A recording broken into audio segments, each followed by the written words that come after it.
All right, Yaro, welcome to the show, man. I am so excited to have you here.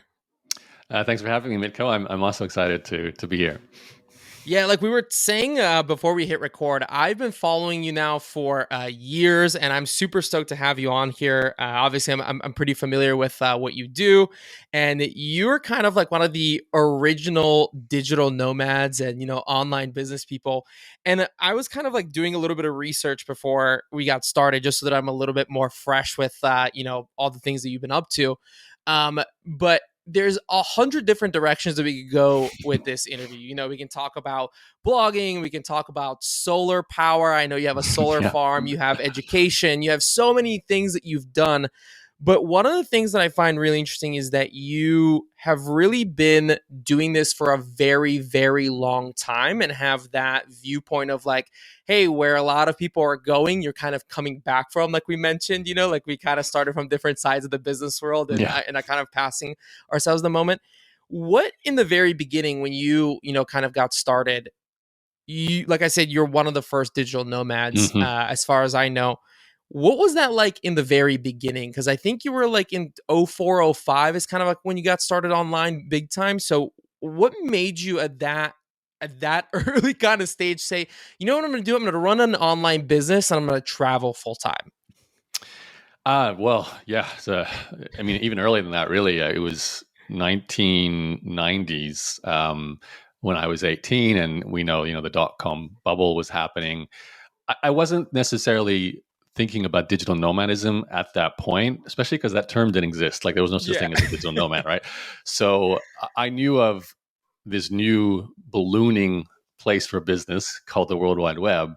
And I knew the things I wanted to avoid in my life, which was a full time job, waking up to an alarm clock, a cap on my potential income, a boss, all the things that most traditional jobs and careers have. So I was seeing the obvious. I needed to start a business, and I probably would do it online. That was the obvious fit. Still, really didn't know what kind of business I would start. So, I mean, I got in. You probably know this from studying me, but my first kind of website was a card game business on the card game Magic the Gathering. Again, I wasn't really thinking digital nomad with that business. I was just, I want to have a website. And, the first version of that business website was actually on GeoCities. For those really old timers who really know the original web, that was like, I guess you'd call it the Shopify or the WordPress of the time. It was a website builder. And then eventually I learned HTML and bought myself a domain name and moved forward. What really happened though was I didn't make enough money to survive from that card game business. So I needed to start something that would potentially bring more money in. And around the same time I was thinking that, I was also studying a few important books like The E Myth. So learning about to build a business that runs without you and you're more of the owner and less of the technician or the manager. So that was an important idea to me. There were other books I read that kind of influenced this too, sometimes because of the opposite reason. I read a lot of entrepreneur bios, including tech startup bios. Even the early days, it might have been a big story like how did Amazon start, or a small story like how did a mom blogger start her mom website. I shouldn't say a blogger though; I wasn't even a blogger back then. It would have been like a mom website owner who had Right. blogs. But anyway, and what happened was I learned about these entrepreneurs, and they were also working like 12-hour days, super stressed out. So I was like, oh my gosh, there's no clear path here, because either I'm in control of my own destiny, but I have to work 12 hours to make a living, or under someone else's control. So I was very careful about business models and figuring out how to have that freedom. Fast forward to like what you said, around like early 2000s, I started an essay editing company called Better Edit. That was, essentially, I guess, an agency, what you'd call it today, but really it was more of what I called a many to many business, because I just read about eBay and how that company got started. And I love this idea of you're in the middle of a transaction between two groups, which obviously eBay was kind of like the first ever version of that online, a marketplace. So I wanted to do that with an essay editing company where I would bring contract editors, and then I'd get the students who would buy the services from them, and I'd take a percentage of the transaction. So I did that. And really, that's when the idea for travel became important to me. Also, because I was getting older, at 18, 19, didn't have the money to travel. Any only time I traveled before that was with family.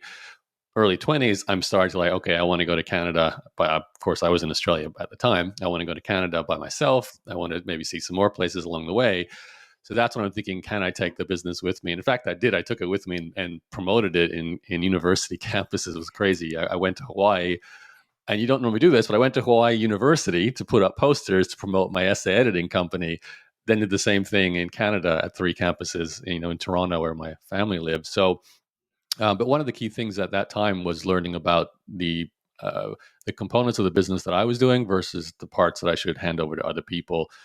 And that was a key ingredient to figuring out how to become a digital nomad. And if you fast forward, I kind of stopped talking now, but if you fast forward to 2007, that's when I think the term digital nomad became mainstream, probably because of Tim Ferriss, or certainly people writing about travel more and running businesses. So I was trying to do all that without having a label for it in that kind of early 2000s period.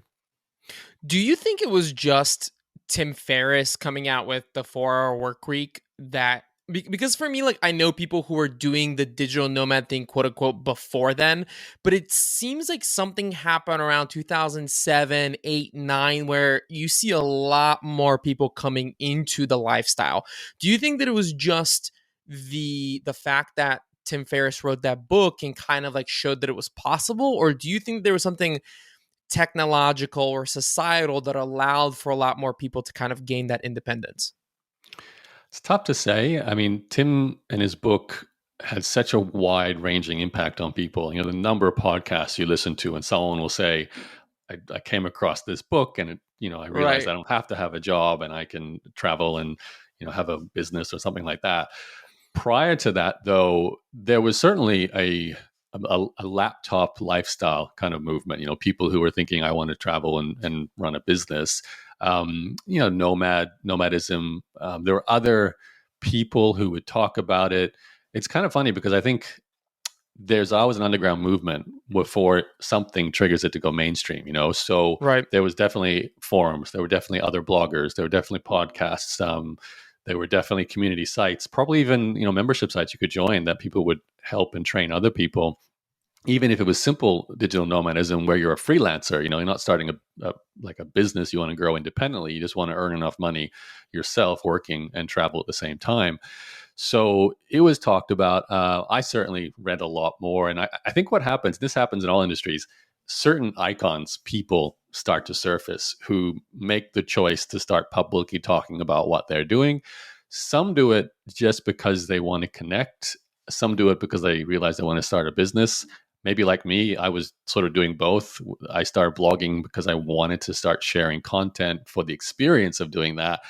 And then, to my somewhat surprise, but not entirely a surprise, I grew an audience and then decided to turn that into a coaching and teaching business too. So I think, like me, there were a lot of individuals. They just didn't have the scope of audience reach as a Tim Ferriss 4 Hour Workweek book eventually did.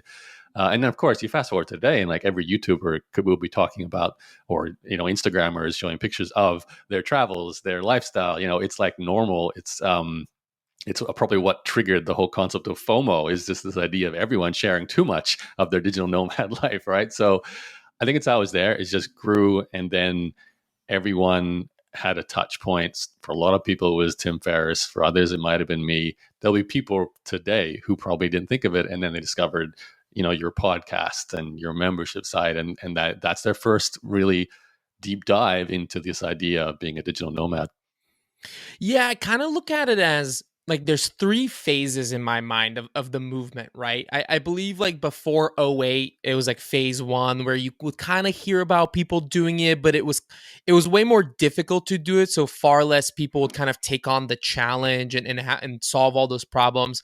And then you have like '08 and '09, and whether it's, the Far Work Week or Skype or several of these things that Hmm. start kind of popping up, Elance at the time, now Upwork, these things that start popping up that make it a little bit easier. And I think Airbnb, that Airbnb, yeah, great big one. example. Airbnb coming Yeah. out. So, and now I kind of feel like we are either on the tail end of phase 2, or so, like I think you can make a very strong case that COVID kind of triggered phase three, because Yeah. I had Phil Libin on the podcast, who's the founder of Evernote. And I kind of asked him, like, what do you think remote work is going to look like in 10 years? And he said, like, it's just going to be work. Do you know what I mean? It's not like Mhm. we're not going to say remote. Everybody's going to be a digital nomad if they want to be, just because remote work is headed in that direction.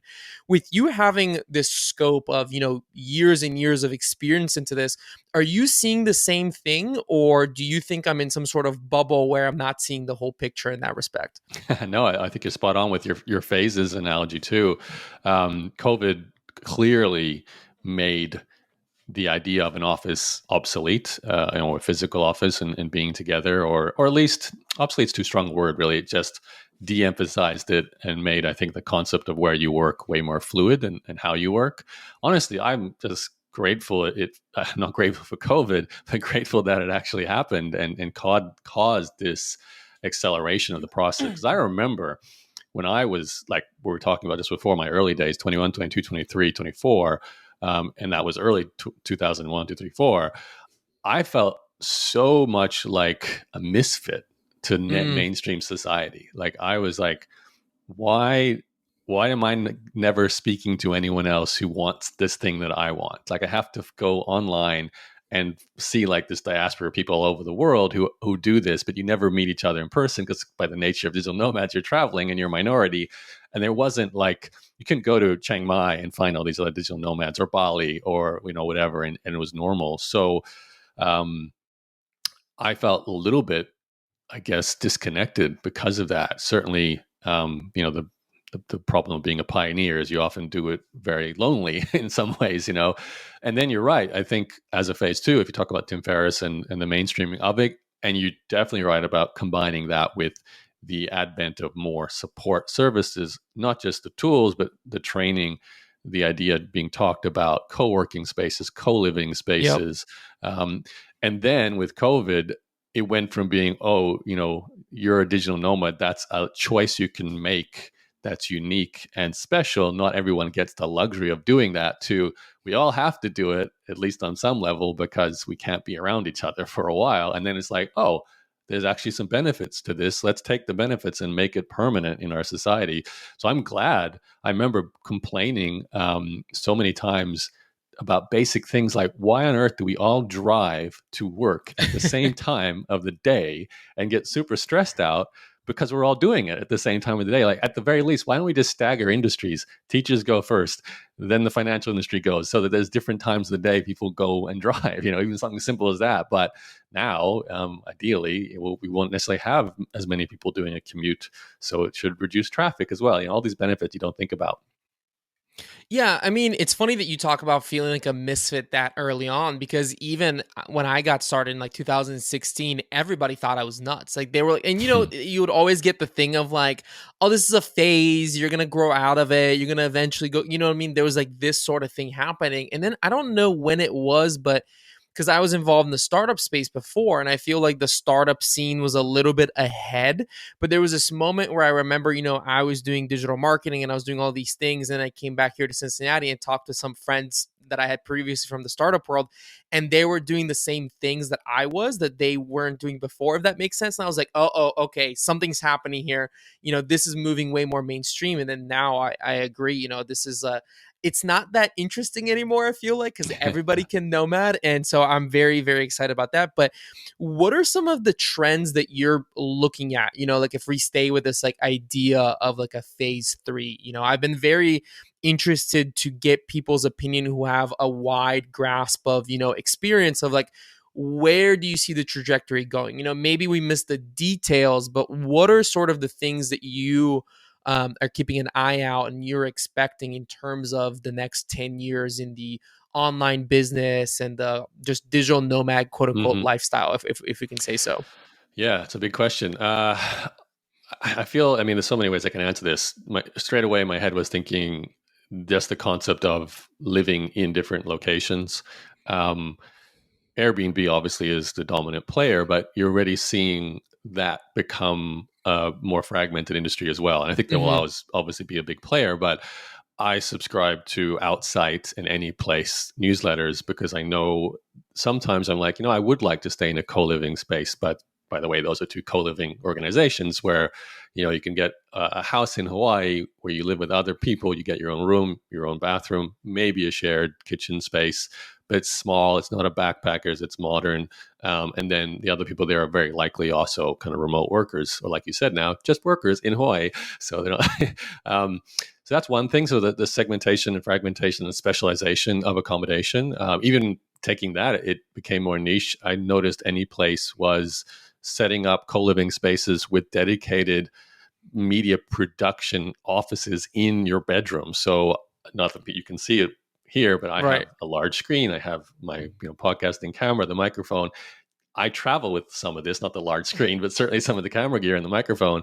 This facility lets me just step in, none of my own gear. The camera's there, the mic's there. I bring my laptop, plug it in, and I've got a full blown production studio for video or audio, like producing a podcast. So, that would have been, I would have never thought that would be something that would be just available in a co-living space as a standard now, Yeah.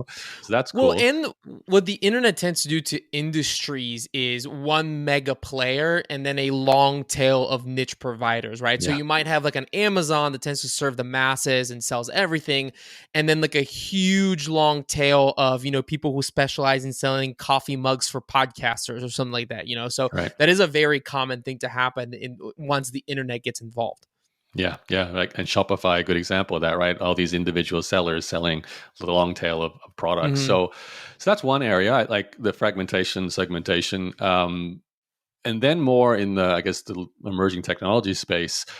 I still feel we're, as travelers, digital nomads, a little bit beholden to some of the older institutions around money as well. So I think the Mm. DeFi movement, the cryptocurrency movement, has some potential benefits. Even simple things like right now, if this is crazy, but if I leave Canada, where I live right now, and I want to send a wire from my bank account, I can't do it because the Canadian bank I use does not have an online wire system. I have to go in branch to do it. Mhm. So, I mean, that's really bad. Like my Australian bank does allow me to do an online wire, but that's probably because Australians are more used to having to wire money overseas than Canadians might be. I don't know, but that's so Try antiquated. Americans. Yeah, well, I'm sure you guys have your ACA system, but long story short, they're just moving the basic core function of a bank and just starting to digitize it. But really, like my money should just come with me, and like cryptocurrency works, my wallet should be wherever I can access it through the online method. I should be able to send money anywhere, convert money anywhere. I should be able to do more than that too. Like I just had a fellow on my podcast, Joshua Shigala, and his project is called The Standard. And it allows people to, well, doesn't actually operate yet. It's a startup, but its premise is that it's a DAO, so a decentralized organization, and it's about you being able to borrow against your own assets without using a bank. So, another situation, like, as a digital nomad, this is crazy, but I like own or am part owner of this Ukrainian solar power plant. I could see a future one day where like my capital, a good chunk of my capital is locked in and it sort of trickles back to me, then profits start coming in. And sure, big companies do this. They would say, "Oh, I need to access some of that capital sooner. I want to collateralize my solar shares." So you go to the bank, they give you a line of credit against it, kind of like what you do with a house. So his company is doing it to start with just gold and cryptocurrency. So if you have, say, $100,000 in gold or $100,000 in crypto, and you actually want to hold those assets but still use that money, you can borrow it, and it's decentralized. So you're not borrowing it from the bank; you're just borrowing it from the DAO, and all these people run it. And there's obviously a process to make this work, and there's interest that's paid back, and so on. But there's no bank benefiting. There's no people controlling the decision making at the top. So imagine if I wanted to borrow against my solar plant while I'm traveling. Maybe there's a business opportunity. Maybe I get into emergency, but it's so hard. I wouldn't be able to do that now. So the little things like that you wouldn't think of that are kind of like revolutions in how finance works. So I'm excited about that because I don't see it coming. Like I understand the technology, but I don't know how it's going to be applied. And as each new project pops up, I'm like, wow, that's really cool. Here's another example I recently learned about is a project called Helium, which is essentially decentralizing the mobile phone network and the wireless network. So you basically get a little portable device, you put it on your wall, it connects to all the other people's portable devices, and you provide coverage to phones and internet access. And I can imagine, same story, you have a portable one of those, you take it with you, you're in your Airbnb, or anywhere on the beach, you turn it on, and then you're connected to this decentralized Wi-Fi, and you can both earn and use it. So you can use it as a user for your internet access, your phone, but you can also just have it sit there for other people's to use, and you get tokens back. So it could be a passive form of income while you're digital nomad lifestyling. So it is surprising. I just don't know what's coming. But as a nomad, I know I need access to my funds. I need to move my funds around. I run a business, so I want to be able to extract money from that, also put money in. And I hate all the banking restrictions around it. So that's one of the areas I really want to see change. And I think it's clearly going to. Yeah, I think I got involved in like cryptocurrencies just because it seemed so interesting. And I'm such a sci-fi nerd that all of a sudden I was like, we're living in a sci-fi novel and I love Yeah. this. But for me, it became really interesting when it started overlapping with my lifestyle and I started seeing how the remote work, people who are involved in remote work, who are living as digital nomads or some version of that can use cryptocurrency and how that applies to that.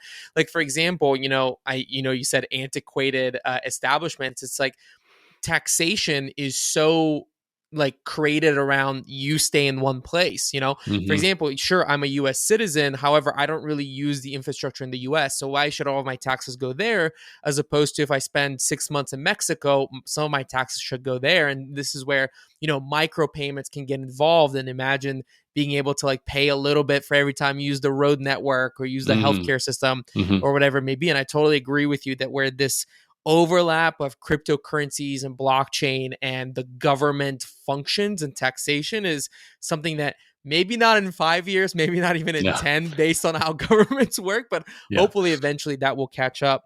I do want to touch a little bit on the solar power plant because that was so interesting to me. Not only because you're investing in a country that's up and coming like Ukraine, you're not putting money into Australia, Canada, or the US. Also, I love the fact that it's renewable energy. I think that it's so interesting. But in terms of the online business, for me, it's always a little bit scary when all my skills, everything that I know in terms of business is based on online. And there's been several cases where there's been an opportunity that's popped up that's a bit offline, and I'm just so like worried about that transition from going online into offline.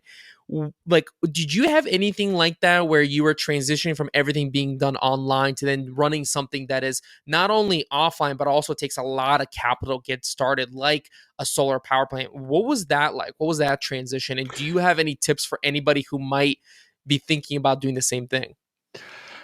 First tip is have a co-founder who can do all the stuff you don't like. Simple answer to that one. I would never have done that if I didn't meet Andriy. He's my partner in the project in Ukraine. Speaks Ukrainian. Used to work for the government. Has all the connections. Could get everything sorted out. Actually connected us with an amazing partner locally who produces a lot of green energy. So they kind of made the path so easy. And I hear you when you say like, I'm the same. I even to switch to e-commerce, I go, oh, I have to sell something physical. I have to worry about shipping. I have to worry about storage and refunds. And I've sold online courses or digital services my entire life, basically. So I've never had to deal with the physicality of what I sell, and that was a choice and a deliberate one. Obviously, we know how many Amazon sellers there are out there today and Shopify sellers. So clearly, it is a path for a great business and a digital nomad lifestyle. But the solar thing came about not in any reason specifically for a physical business, more so than just me wanting to diversify and have projects I'm excited about. So we were talking about phases earlier. I've certainly had phases as an entrepreneur. And my ultimate goal at the start, when we were talking about my sort of late teenage years, early 20s, was first freedom, but second to that, diversity. But I knew diversity would take a long time because you need capital, you need assets, you need cash flow to start new things, and you need to meet the right people. So for me, first 10, 15 years is just about first survival money, then just personal net worth. But sort of in the last 6, 7 years, I've been able to then transition to angel investing, starting my current business InboxDone with the co-founder, the solar plant with the co-founder. So all these things are ways for me to do things I'm interested in, start new projects. But compared to, say, me growing my blogging business, which is like me just constantly producing content, that was like the Yaro show, so it was a lot of work. Now it's the Yaro and Claire show for InboxDone, plus a team of 25. It's Yaro and Andre for the solar plant, plus all the people on the ground in Ukraine. In fact, I just got a message from Andre this morning telling me that they built a road next to our solar plant because the dust was causing a bit of a problem with the capacity of the solar panels to absorb the sun. So, and I had no idea that was happening. It just happens because our partners do it, and it comes out of their operating costs. But away you go. So and just to put into context, the reason I even did solar was just this combination of random things that all came together through the course of my life. Like I would have never predicted it. I would have never gone after it. But two things happened. One, I visited Ukraine for the first time because I wanted to go to Eurovision. So I was in Kiev for that, which then introduced me to I was in Kiev, then I went to Lviv, which is where my father's side of the family is from, that region. And that's where I met Andre. Honestly, I didn't see it coming, but we talked about this solar or green energy initiative in Ukraine. I thought nothing of it. But while that's happening, the cryptocurrency boom is going on in 2017, which is really the first time I joined. Probably late 2016, early 2017, I started buying Ethereum, and then got into obviously Bitcoin and everything else, mostly Ethereum. And because of that, I had I called it gambling winnings because I didn't see crypto as anything more than this highly speculative asset, kind of like going to the casino in many ways, but we're all doing it once, So I had it was so much fun. Like it was crazy, but I'd make $100,000 in 1 week, and then I lose $50,000 the next week, and it was all on paper. Obviously, I was holding it, but it was just crazy because my teenage and 20-something self, if he made $100,000 in 1 week and then lost 50,000, he'd be so stressed out because that'll be more money than ever seen in his life. I had set aside this starting capital, and it just kept growing and growing along with the crypto. And thankfully, during that year, we came to the point of saying we're going to actually do this whole solar thing. I reached a point with my travels, and maybe you want to talk about this too, where I was in Lviv and I was like, I don't know what to do next. I was a bit aimless because the thing with being a digital nomad, sometimes you have pure freedom, which means no one is telling you what to do. You can live anywhere you want. You can take your business, your income source with you. So there's no cash flow restrictions. I was single at the time, so there's no sense of partnership that I have to, worry about someone and make those decisions together. But I was kind of paralyzed. I was like, I don't really know where to go. I don't have a direction. And that was it. So I was planning on coming back to Vancouver and setting up shop there for a while. But then, we talked, and I said, you know what? This seems way more exciting. Let's do this solar thing. I don't know what that means. I kind of understand it, but let's really take it seriously. So I decided to stay in Lviv, booked an Airbnb for 3 months, booked in language classes, got a gym membership, and said, I'm living here while we figure this out. And because I did that, I made the commitment later in that year that I would pull out a certain amount of money from the cryptocurrency market, from what I had there, because we needed it as the startup capital for the solar project. I did that in December. I pulled out half of my cryptocurrency investments, so big chunk of my profits. I left the other half in January 2018. As most people know, the crash started happening that time of the crash, and I watched my other half drop almost 40% over the next few months before I pulled it out. If I hadn't pulled out the first chunk for the solar, I probably would have watched almost my entire, all that great money I made in 2017 come down to 10% of what it was in 2018. So thankfully, it was out. It was safe. I remember speaking to my broker at the eToro I was using to buy then, and he said, you're one of the only people who actually pulled money out in time. A lot of people didn't. So grateful, but really he was lucky because of this project. So I built a green energy project in my father's land, Ukraine, primarily using what I called gambling money in the cryptocurrency market. So it was a weird combination of events, but it gave me certainly something to focus on. And then it gave me diversity. Now I have a project, like you said, it's physical. It's an income stream that's slow, passive over a decade and beyond. I don't really do anything besides we have conversations and make decisions when we need to, but it's not very frequent. And it sounds cool. It's so nice to have pictures of your solar farm on your blog because not many people have that as a project. So I really, enjoy doing it. How do you, I'm curious now that you obviously have done so many things in the past. Like you mentioned, you had a website on Magic the Gathering, which I think it's so interesting that you did that so early on, because now with the whole like nerd culture and Mm-hmm. games and all that kind of stuff, that would be like a really great business now. Do you know what I mean? How do you choose projects now? And I think like in the beginning, it can, I think when if you're just getting started, that can seem like a really difficult choice. But I think in the beginning it's actually easier because you don't have a lot of resources. So you kind of your choices are, decided for you. They're filtered Mm. for you. But when you have a lot of resources and you can, seemingly do a lot of different things, like build a solar farm or whatever it may be, what do you have a system? Do you have anything that you use in order to make sure that you're choosing projects that are worthwhile and that are things that you enjoy doing and that are things that could be beneficial long term? Yeah, I like this question for the audience because it's changed for me, and probably a lot of your audience are at that point where they need to make survival money versus they have, millions of dollars in crypto to throw around for a green energy project kind of thing. So, I know when I was looking to pay my bills, get my rent, I was willing to kind of try everything. And like a lot of people, I had that shiny object syndrome as well. I made choices based purely on it looked like someone else was doing well with it. Oh, this other person was making money with e-commerce, or back then it was pay-per-click arbitrage. You could buy ads and then sell Mm-hmm. affiliate products and make a profit.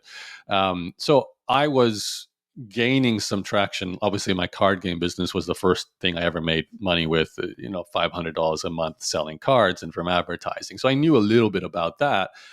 Even the choice to start the essay editing company was one because I needed more money and I needed a bigger market and a better market and a bigger profit margin. Like essay editing company, I'm making 50 to 40% margin on services. Card game business, I'm making, I don't know, 10% on like it was like $1,000 case of cards. I'd make $100 on an individual card. I might make $1 on. So, it's not a path to get rich. And Magic the Gathering wasn't a huge market. So, but that was a decision I made because I liked the game initially. The Mm-hmm. second company was a decision I made. I need to increase my cash flow. I learned I need a better business model. I need a bigger profit margin. I need the potential to scale. And I have this skill set I can use. I can build a website, I can find freelancers, and I can promote and find customers. So let's see if this will work. So that was all I was thinking during those projects.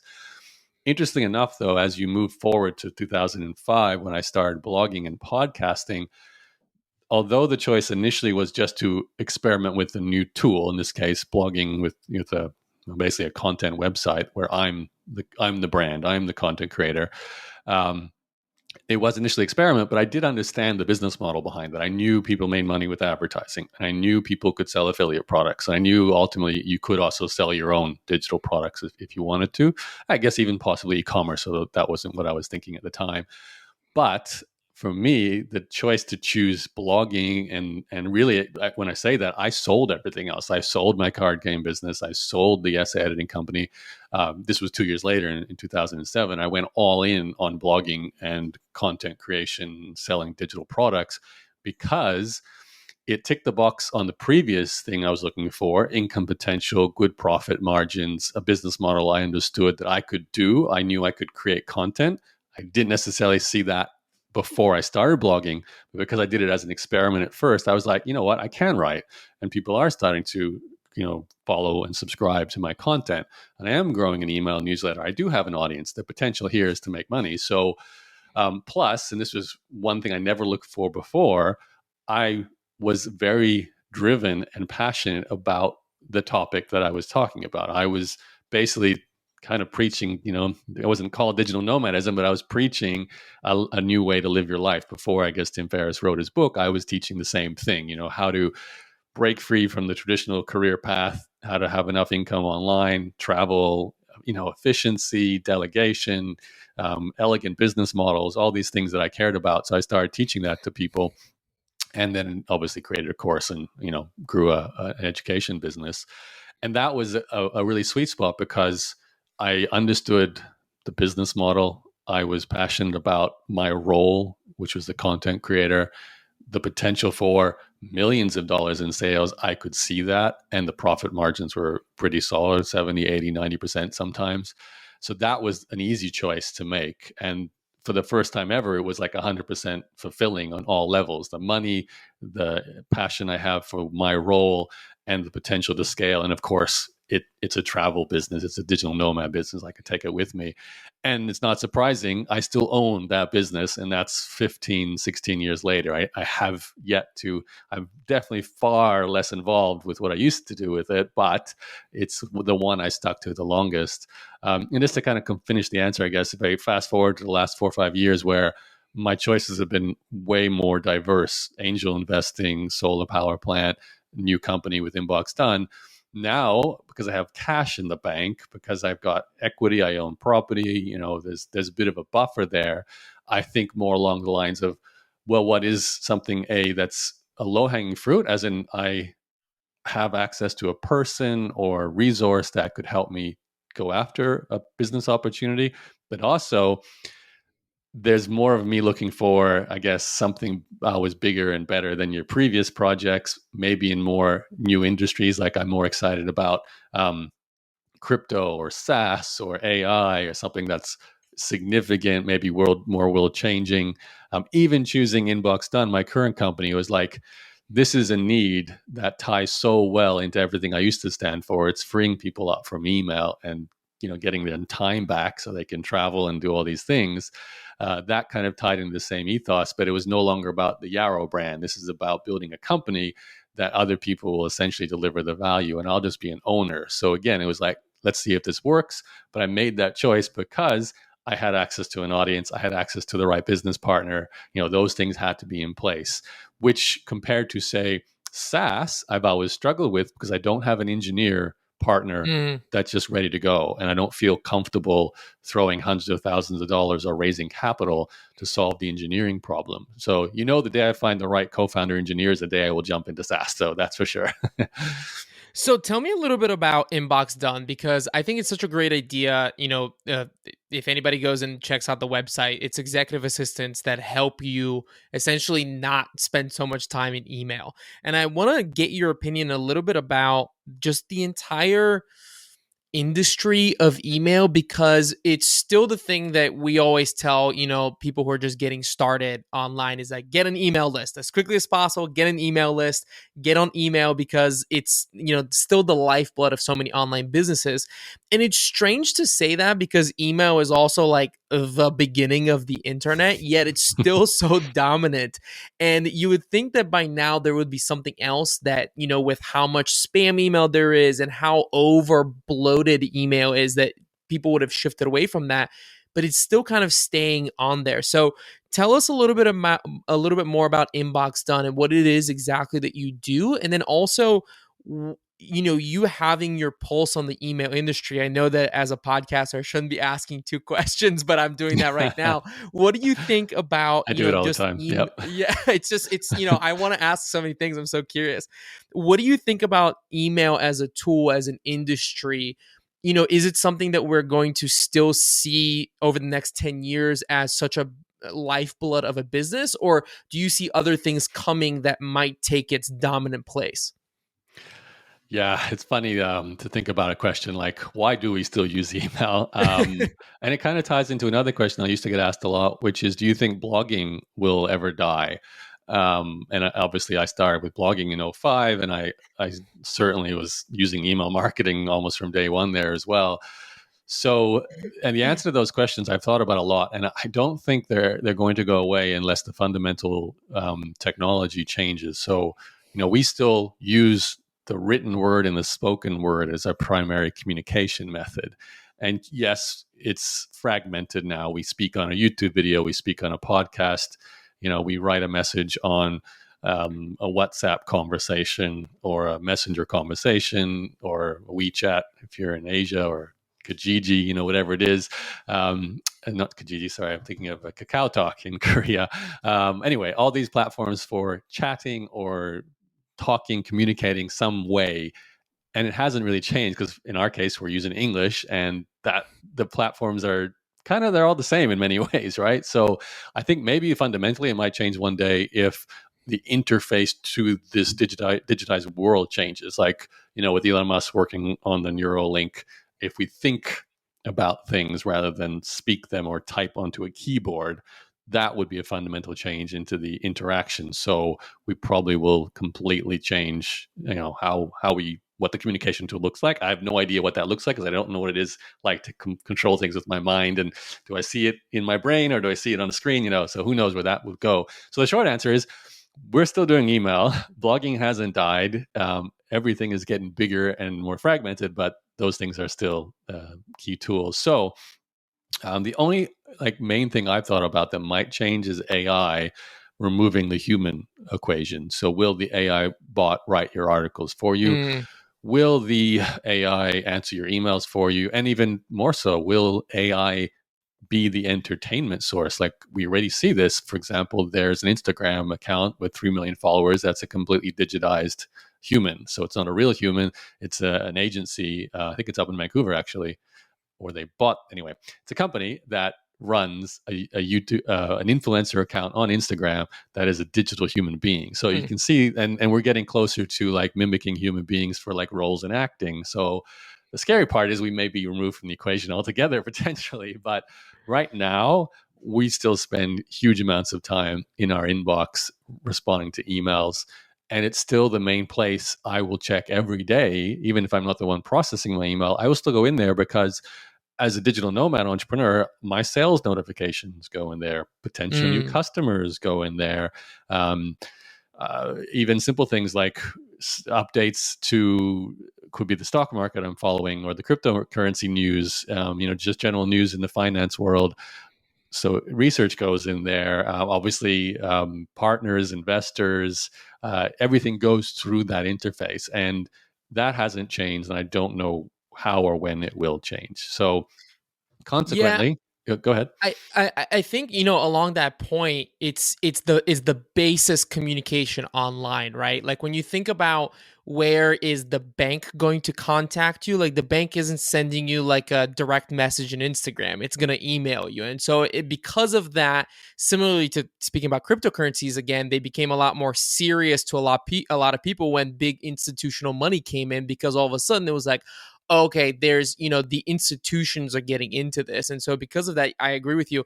I don't think email is going anywhere because those places that are so central to our life, the IRS sends you emails, I believe. Yeah. So it's like that's where that communication happens. The only thing that's kind of touching on that is like if you go to like some other countries where WhatsApp is becoming like a very central places where businesses are communicating with customers. I think that in some parts of the world that's becoming more popular. But I interrupted you. Go ahead. What you were saying about Well, email? yeah, spot on. I often feel WhatsApp, unfortunately, when it was bought by Facebook, lost the potential to become the WeChat for the West. Which, if you Mm, ever look at what goes on with WeChat in China, it's an entire internet into itself. Apps exist on WeChat, e-commerce exists on WeChat. The equivalent of Uber exists on WeChat. You don't go to the browser, you open a WeChat and do everything in there. And unfortunately, WhatsApp didn't, or at least has yet to become such a force. And it could be. I have a Brazilian friend. He tells me everything goes on in Brazil on WhatsApp. It is just the same with default tool of Mexico. choice. Right. So, the funny thing is, though, you would potentially buy something through whatever, a WhatsApp or a WeChat, or even directly through Instagram when you see an ad. But then you get the receipt and the invoice in your email account still. It Right. still goes to your email as the default place where we store this thing. Now I think about, though, it is ridiculous because obviously email is not the most secure platform. It's full of spam and information that we don't Mm-hmm. want. So it kind of drowns out the important stuff. It's why our company exists, of course, but it does feel ripe for a new centralized platform that's more secure. But that would require human beings to all adopt it as their default place. Like we all did that with email. People talked about Slack type communication replacing email as well, certainly in the workplace. And I think it has removed some of the back and forth that used to happen on email, the back and forth that happens on Slack, but still the fundamentals go on an email. So long story short, the reason InboxDone, my company, exists was because I had a company, which I've mentioned many times on this interview, called Better Edit, which was an essay editing company. And for the first time in my life, I did travel with a business, not a big trip. I went from Brisbane to Sydney, and I was attending a conference. And of course, this was early days. I didn't even have a BlackBerry yet. They were just about to come to Australia, so no mobile-based email or communications yet. And because of that, I had to go to internet cafes constantly. I was probably every 4 hours back to a cafe. So I couldn't really participate in the conference 100%. I couldn't travel around much because I had to keep finding an internet cafe.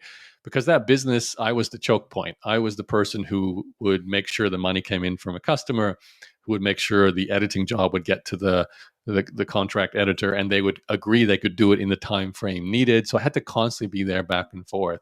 So I came back from that trip going, well, I haven't really built this digital nomad laptop lifestyle kind of freedom business that I thought I was building, because I'm still this incredible choke point. I said, well, what's the answer? Clearly, if I'm no longer in the inbox, then I'm actually free. That's where I spend most of my day. So I said, well, how do I do that? I need another human being in there doing the email. Like, there was no software that could do that. I needed a human. So I actually went to a friend of mine from university who was about to have her first baby. I said, listen, I have this potential stay-at-home job. I have no idea if this is going to work, but if you're up for it, let's try it out. And she was like, totally, yeah, I'd love to, get a stay-at-home job. And we went through a period of about a month of me just stepping into my inbox for my company and showing her, here's a typical query we get. Here's how I reply. Here's what I sell. Here's how we process jobs. Just basically getting her to clone me so she would understand the context of what I do and how best to deliver good customer service, and then how to deal with all the sort of non-customer facing emails too, like what do I do with a software update or a newsletter email or spam, or what looks like a partnership request or a marketing opportunity, and so on. So obviously that didn't happen overnight. It took a month of initial training, and then she kept learning, month 2, month 3, month 4. But in that first month, I asked her, okay, I feel like you know this. I want you to start writing replies to my email. And for me, in my brain, this was the holy grail. Can someone else reply to my emails? Am I okay with that? Do I trust them? Do I feel like I'm going to lose opportunity, lose business because they don't answer emails as well as I was? And it really was an experiment to prove myself right or wrong about that. And first month in, she started actually replying. Obviously, I looked at her drafts first, but then said, okay, you're doing a good job. Keep going. And then I found myself actually like on week 5, I woke up on a Monday and turned on my computer, and my inbox was 0. My initial reaction was, is something broken on the website? Where is the emails? But then I realized she had moved into the inbox before I'd woken up and cleared it.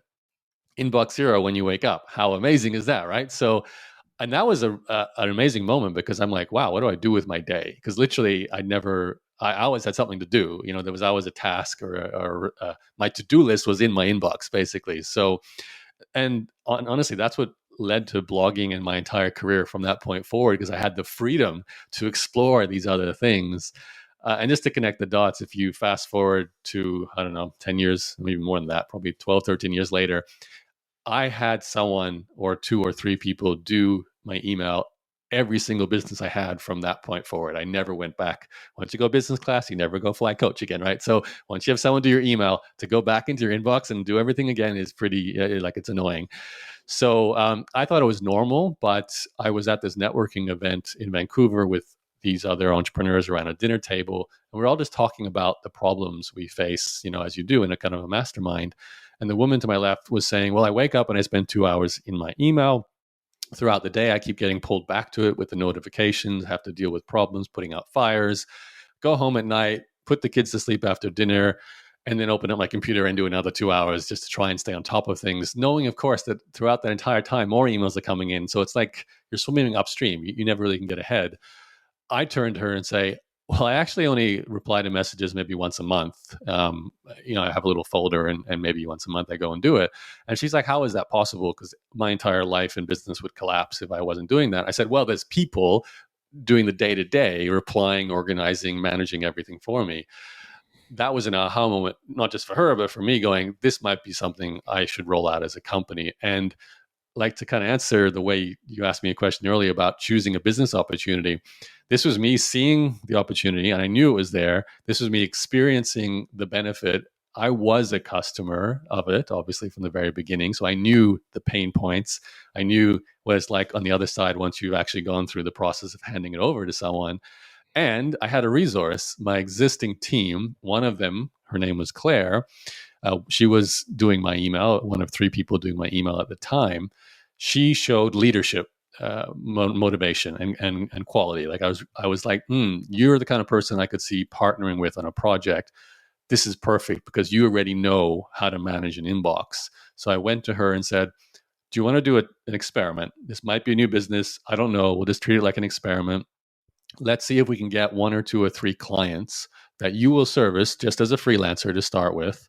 And if it works, if there's a profit margin, if you can take the system you use for my email and apply it to other people's inboxes and it works, then we can turn it into a business. So we went to my newsletter. We sent an email saying, we're offering this service. You can have the same people who do Yaro's email, do your email. About 5 people showed interest. 2 became customers. One of them is still a customer now, like almost 4.5 years later. And it kicked off InboxDone as a business. Yeah, we've been pretty much running and growing it ever since. So what's the benefit for anybody listening? Obviously you're preaching to the choir here. A lot of online entrepreneurs are listening. And I know one of the very first things that we get told is like, find somebody to do your customer service, outsource the communication, get somebody to help you with that sort of thing. But what is the benefit to somebody listening working with InboxDone as opposed to going to Upwork and hiring a VA and training them to do their email? What is the benefit that you guys offer over that?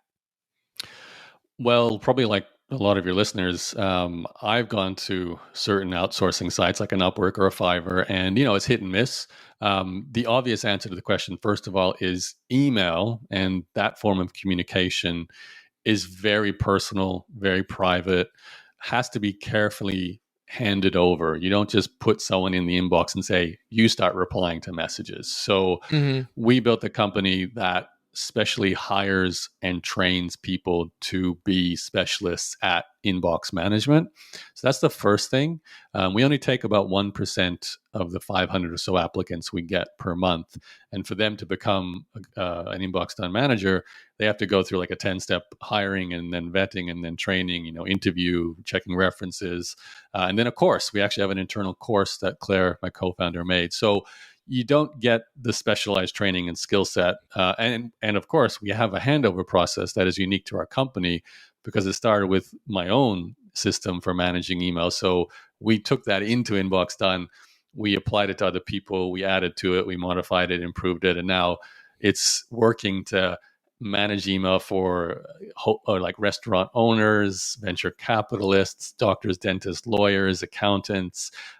We had a candy store owner, real estate agents, property investors. So it kind of applies uniquely to different industries as long as everyone has email. We all have the same kind of problems with it.